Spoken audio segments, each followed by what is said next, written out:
Stephen King's It introduced the world to the Losers Club, a group of friends who confronted the title shape-shifting creature at 2 points in their lives, and they all had different fates.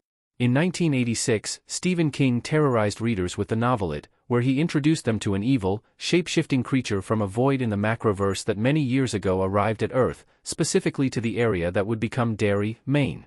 This creature, simply referred to as It, awoke every 27 years to feed, and it fed on the fears of humans, especially children.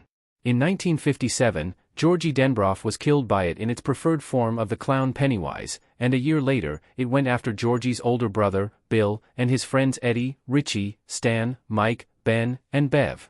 The kids called themselves the Losers Club, and after temporarily defeating it, they reunited 27 years later to destroy the creature for good.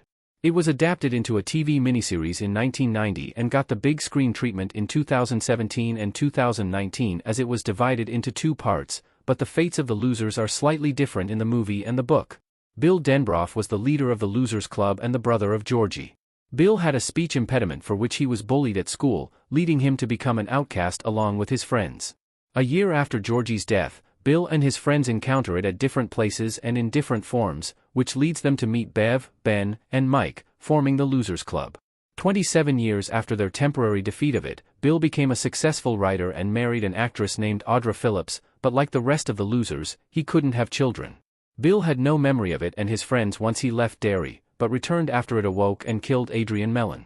In the novel, and thanks to the ritual of Chud, Bill, with Richie's help, finally defeated it and rescued Audra, who had followed him to Derry but was captured by it, falling into a catatonic state after seeing its true form, the Deadlights. Bill took Audra on his childhood bike and rushed to leave Derry as the town collapsed, which slowly brought Audra out of her paralysis. Bill and Audra returned to their normal life, and with time, he forgot about it, the losers, and everything related to them again.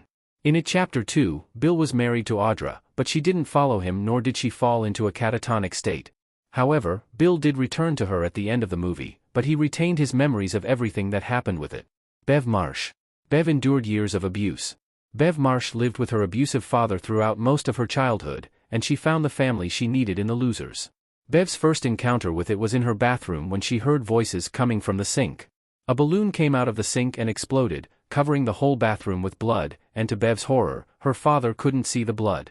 After a controversial sexual encounter with her fellow losers following the temporary defeat of it, Bev finally left Derry and moved with other relatives, finally escaping from her father's abuse. As an adult, Bev became a fashion designer and married Tom Rogan, who was abusive to her. While she reunited with her friends in Derry and got closer to Ben, Tom traveled to Derry to get her back, and, at one point, kidnapped Audra, who was looking for Bill. It was Tom who brought Audra to it, but unlike her, Tom died as soon as he saw the Deadlights. After the defeat of it and the collapse of Derry, Bev and Ben left together and married a week later. It's revealed at the end of the novel that Bev got pregnant, so she finally had the family she always wanted. In the movie, Tom didn't die, but Bev eventually divorced him and broke the abuse cycle she had been involved in pretty much her whole life. Bev and Ben also got married in this adaptation, and just like Bill, Bev kept her memories of Derry, It, and the losers.